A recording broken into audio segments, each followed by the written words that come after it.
ప్రస్తుతం తెలంగాణలో పార్లమెంట్ ఎన్నికల వేడి పట్టుకుంది. అట్లు ముందే వేసవిలో దాదాపు 45 డిగ్రీల ఉష్ణోగ్రత నమోదవుతుంది నియోజకవర్గాలలో. మరి ముఖ్యంగా నాగర్ కర్నూలు పార్లమెంటు పరిధిలో రాజకీయాలు మరింత వేడెక్కాయి. అభ్యర్థులు గెలుపుపై ఎవరి ధీమా వారు వ్యక్తం చేస్తున్నారు. ఇక బీజేపీ పార్టీ అభ్యర్థి యువకుడు మొదటిసారిగా జాతీయ పార్టీ కేంద్రంలో అధికారంలో ఉన్న పార్టీ నుంచి బీజేపీ పార్టీ నుంచి టికెట్ తెచ్చుకొని పోటీ చేస్తున్నారు. ఇప్పుడు నాగర్ కర్నూలు పార్లమెంటు పరిధిలోని 7 అసెంబ్లీ నియోజకవర్గాలలో ఆయన చక్కర్లు కొడుతున్నారు. మరి ప్రజల నుంచి కూడా వారికి ఎలాంటి స్పందన వస్తుంది, మరి 7 నియోజకవర్గాలలో ఆ పార్టీ నాయకులు ఏ విధంగా పనిచేస్తున్నారు, వారికి గెలుపుపై ఏ విధంగా ధీమా వ్యక్తం చేస్తున్నారని వారిని అడిగి తెలుసుకుందాము. ప్రస్తుతం మనం Nagar Kurnool parliament BJP party అభ్యర్థి భరత్ ప్రసాద్ గారితో ఉన్నాము. మరి వారి దగ్గర ఎలక్షన్ సంబంధించిన వివరాలు అడిగి తెలుసుకుందాము. ముందుగా మీకు మొదటిసారి మీరు పోటీ చేస్తున్నారు ఒక యువకుడిగా. మరి నాగర్ కర్నూలు పార్లమెంటు పరిధిలో మీకు ఎలాంటి మద్దతు వస్తుంది ప్రజల నుంచి? అక్కడ కేంద్రంలో అధికారంలో ఉన్న పార్టీ నుంచి నరేంద్ర మోడీ గారి వైపు ప్రపంచాలు చూస్తున్నాయని ప్రజలు చెప్తున్నారు, పార్టీ కార్యకర్తలు చెప్తున్నారు. మరి మీకు ఎలాంటి మద్దతు వస్తుంది పార్టీ కార్యకర్తల నుంచి, ప్రజల నుంచి? ప్రేక్షకులకు నమస్కారాలు. నేను మీ Bharat Prasad Pothuganti, Bharatiya Janata party BJP parliament అభ్యర్థిగా శ్రీ లక్ష్మీనరసింహస్వామి ఆశీస్సులతో సింగోటం కొల్లాపూర్ నియోజకవర్గం టెంపుల్లో మనం ఈరోజు ఉన్నాము. వారి ఆశీస్సులతో నరేంద్ర మోడీ గారు నన్ను భారతీయ జనతా పార్టీ అభ్యర్థిగా మొట్టమొదటి లిస్టులోనే ప్రకటించడమే కాకుండా నన్ను ఆశీర్వదించడానికి నాగర్ కర్నూలు సభకు వచ్చేసి ప్రజలందరి ముందర దాదాపు 1,00,000కు పైగా హాజరైన నాగర్ కర్నూలు పార్లమెంట్ ప్రజలందరి ముందరగా నన్ను దీవించమని, ఆశీర్వదించమని, గెలిచి నాగర్ కర్నూలు పార్లమెంట్ లో గెలిచి ఢిల్లీకి వస్తే నాగర్ కర్నూలు అభివృద్ధి నేను చూసుకుంటానని మాట ఇచ్చి వెళ్ళడం జరిగింది. అటువంటి గొప్ప నాయకుడు ఆశీర్వదించిన తర్వాత విజయమే తరువాయి అన్నట్టుగా ప్రచారం సిద్ధం చేసుకొని మేము ప్రచారంలో ముందుకు దూసుకెళ్తున్నాం. ఈ రోజు మార్నింగ్ నుండి కొల్లాపూర్ లో ప్రచారం చేస్తున్నాము. మిగతా అన్ని నియోజకవర్గాల్లో కూడా ఒకసారి ప్రచారం కంప్లీట్ అయిపోయింది. మీకు నియోజకవర్గాల ప్రజల నుంచి ఎలాంటి మద్దతు? బహుశా నేను నాన్నగారు 30 సంవత్సరాల నుంచి రాజకీయ జీవితంలో ఉన్నారు. నేను ఆయనను గత 15 సంవత్సరాలుగా ఆయన వెంటంటే ప్రతి విషయంలో కూడా, ప్రతి మీటింగ్ లో కూడా ఆయన వెంటంటే ఉన్నాను. 5 సంవత్సరాలుగా కల్వకుర్తి జెడ్పీటీసీగా సేవలు అందిస్తున్నాను. మునుపెన్నడూ లేని కొత్త అనుభూతి ఈ ఎలక్షన్ లో కలుస్తుంది. ఎందుకంటే అడగక ముందుకే మేము మోడీకి ఓటేస్తామనే ఒక అద్భుతమైన రెస్పాన్స్ ప్రజల నుంచి లభిస్తుంది. సుమారు ఇక్కడ ఈ పార్లమెంట్ నియోజకవర్గంలో సుమారు 17 లక్షల పైసలు ఓటున్నాయి. మరి బీజేపీ పార్టీ ఏ విధంగా ఓటు బ్యాంకులు సాధించడానికి గెలుపుగా ఏ విధమైన ధీమా వ్యక్తం చేస్తున్నారు? నాగర్ కర్నూలు పార్లమెంట్ లో 17,21,000 ఓట్లు ఉన్నాయి. ఇందులో పోయినసారి నాన్నగారు 50% ఓట్లు సాధించి 2 లక్షల మెజారిటీతో గెలుపొందడం జరిగింది. ఈసారి కూడా 50% ఓట్లతో 2 లక్షల మెజారిటీతో నేను కూడా గెలుపొందబోతున్నాను. ప్రధానంగా మీకు ప్రత్యర్థులుగా అటు కాంగ్రెస్ పార్టీ నుంచి 2 పర్యాలు ఎంపీగా గెలిచిన వ్యక్తి, పనిచేసిన వ్యక్తి ఉన్నారు పరిలో కాంగ్రెస్ పార్టీ నుంచి. మరోవైపు ఆర్ఎస్ ప్రవీణ్ కుమార్ ఉన్నారు. మరి బీఆర్ఎస్ పార్టీ నుంచి ఆర్ఎస్ ప్రవీణ్ కుమార్ ఉన్నారు. మరి వారి నుండి మీకు పోటీ ఏ విధంగా ఉంటుంది? ఒక వ్యక్తి 2 సార్లు ఎంపీగా గెలిచినప్పటికీ అది 20 సంవత్సరాల క్రితం గెలిచారు.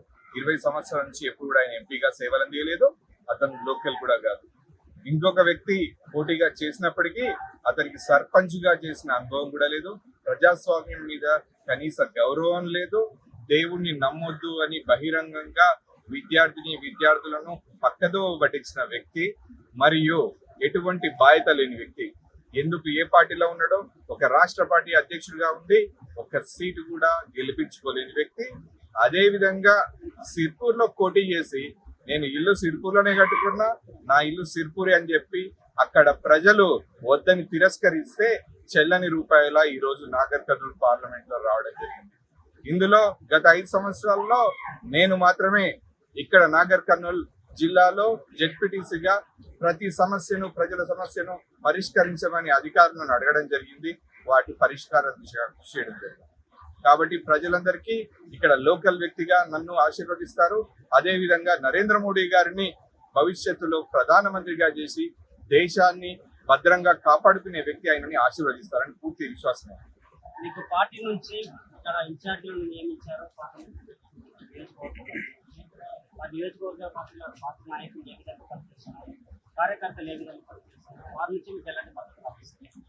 బహుశా భారతదేశంలోనే కాదు ప్రపంచంలోనే భారతీయ జనతా పార్టీ అనేది అతిపెద్ద కార్యకర్తలు కలిగిన పార్టీ. వేరే పార్టీల్లో అధికారం లేకపోతే పార్టీలు మారుతారు, కానీ ఇప్పటి వరకు తెలంగాణలో భారతీయ జనతా పార్టీ అధికారంలో లేకపోయినా కార్యకర్తలు మాత్రమే అంతే బలంగా, అంతే ప్రేమతో, అంతే ఇష్టంగా పిల్లర్స్ లాగా దీనికి ఉన్నారు. ఒక పార్టీకి 100 మంది కార్యకర్తలు ఉంటే మా భారతీయ జనతా పార్టీలో ఆ 100 మందికి ఒక కార్యకర్త సమానం. అటువంటి బలమైన వ్యవస్థ కలిగిన పార్టీ. అంతేకాకుండా మూలాల్లో భారతీయత, ధార్మికం వైపు, ఏకత్వం వైపు ఉన్న పార్టీ కాబట్టి ఖచ్చితంగా ఈసారి 12 సీట్లకు పైగా ఎంపీ స్థానాలను తెలంగాణలో గెలుచుకోబోతున్నాం. ఆల్రెడీ మీరు ముందుగా నామినేషన్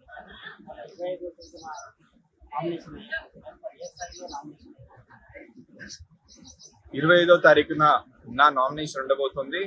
అన్ని కాన్స్టిట్యున్సీస్ నుంచి, అసెంబ్లీ కాన్స్టిట్యున్సీస్ నుంచి నాయకులు, అభిమానులు, ప్రజలు, నరేంద్ర మోడీ గారి అభిమానులు నన్ను దీవించడానికి రావాల్సిందిగా న్యూస్ ద్వారా మీకు తెలియజేస్తున్నాను.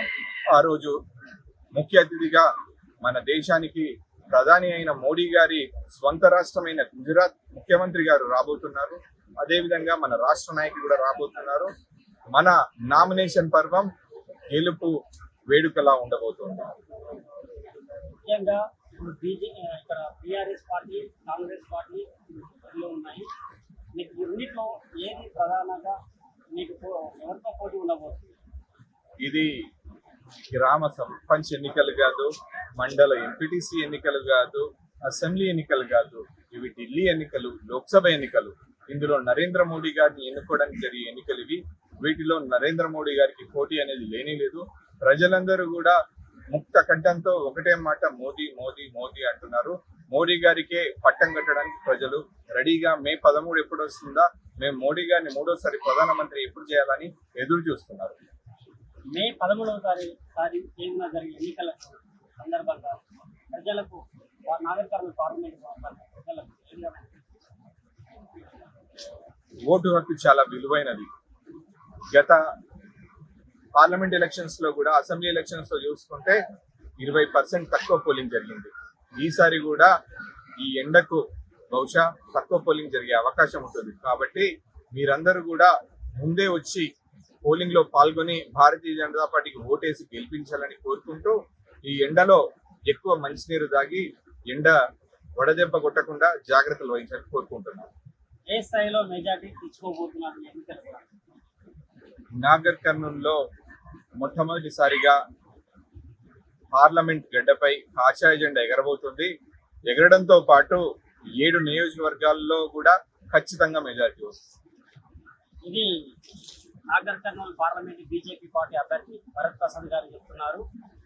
7 అసెంబ్లీ నియోజకవర్గాల నుండి భారీ మెజార్టీతో బీజేపీ పార్టీ గెలవబోతుంది, నేను కూడా గెలవబోతున్నాను అని ధీమా వ్యక్తం చేస్తున్నారు.